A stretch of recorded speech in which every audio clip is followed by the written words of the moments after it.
Hi, I'm Tim. Welcome to Watchbox, and thanks for logging on. If you love this watch, email me, tmosso@thewatchbox.com. It's in the description below.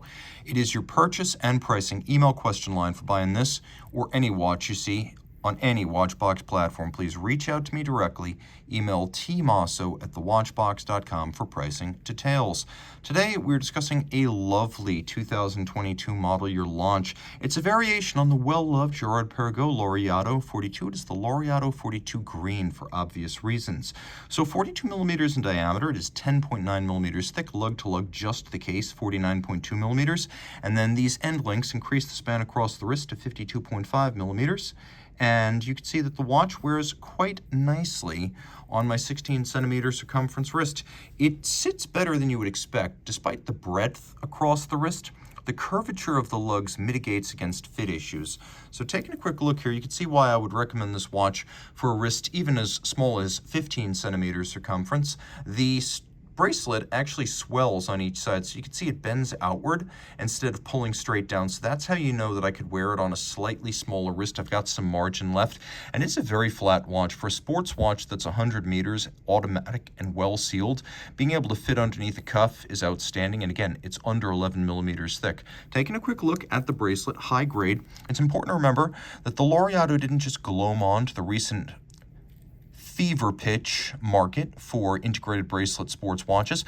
The 1975 Laureato was one of the originals of the genre. That, however, was quartz. This is mechanical, but we have a lot of the original 1975 design language, including a case that's a semi-tonneau with case and lugs integrated, flowing seamlessly into the taper of a full integrated bracelet. And this is an integrated bracelet. This isn't some sort of bracelet with a conforming end link, a la Rolex or Omega. You could see these two things are designed to be fluid together, as though crafted out of a single ingot of stainless steel. Now, if you look in profile, you can see satination on the flank. There's a mid-case bevel that extends over the lug hoods and continues down the shoulders of the links. We have satination on the primary links, but instead of being longitudinal, it's kind of a quirky transverse. And the reason for that is it continues the transverse finishing from the lug hoods. Rolling down, intermediate links are polished. You can see we have removable links, and they are fixed by screws. And you can see that we have an intermediate-sized link in there. So if you find yourself between sizes, you can use this one to fine-tune. Double deploy and clasp. You can see a sequential close. One side closes before the other. There's a GP logo externally. You press the triggers down. You got to press both of them, and it pops it open. So this is secure for sports watch use. All polished internally. Rolling around. By the way, I just want to emphasize one more time, removable links are fixed by screws. No pin sleeves here. We have a case that's satinated, longitudinal on its side, transversely satinated across its top. We've got a little bit of a bevel that runs end to end on both sides. We've got a large crown that is a screw down, 100 meters, water resistant. You can see some of the Girard-Perregaux design language, what they consider to be their icons, echoed on this watch. So you can see that the faceting of the crown cap is exactly the same as the faceting of the bezel. And then on the dial, you could see there is that golden bridge logo up there referencing the tourbillon with 3 golden bridges. But then you realize that the shape of the hands, as well as the counterweight to the second hand, features the exact same form, basically 1/2 of a golden bridge. We have blackened primary hands, blackened applique indices. We have a track outboard in a super dark, sort of British racing or forest grain, and then a lighter metallic green for the center. There's a pyramide de clous de Paris, and as you can see, because these are little faceted pyramids, one side, two sides, 3 sides sometimes will actually be shaded, creating a color gradient across each individual hobnail that does wonderful things as you move the watch through the light.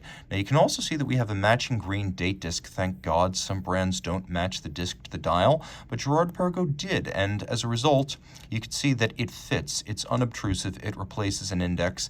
You could appreciate the very serif-y font that's been used here, and the fact that we do have open 9s and open 6s. So we have hacking seconds, so stop the seconds hand, set to a reference time, as well as the quick set date that you just observed. Flip it all over, and you can see we have the caliber 1800.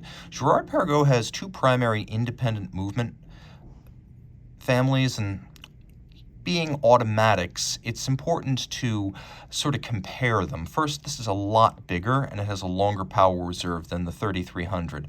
The 3300 is 26.2 millimeters in diameter. This is 30. The 3300 has a 46-hour power reserve. This is 54. It is a newer movement architecture.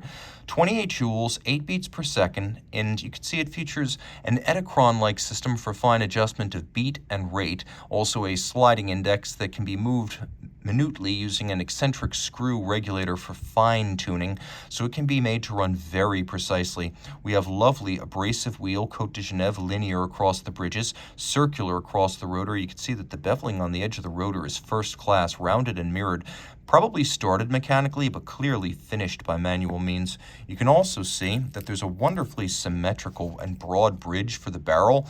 Take a look once again, that mirror rounded beveling, really nice.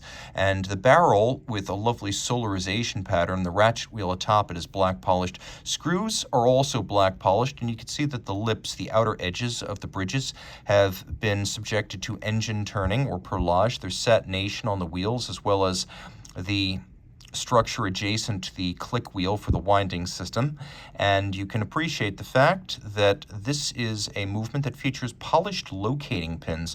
So if you look carefully just under my finger here and just under my finger here, you can see there are these little polished pinheads. Those are actually used to help locate the bridges on the base plate.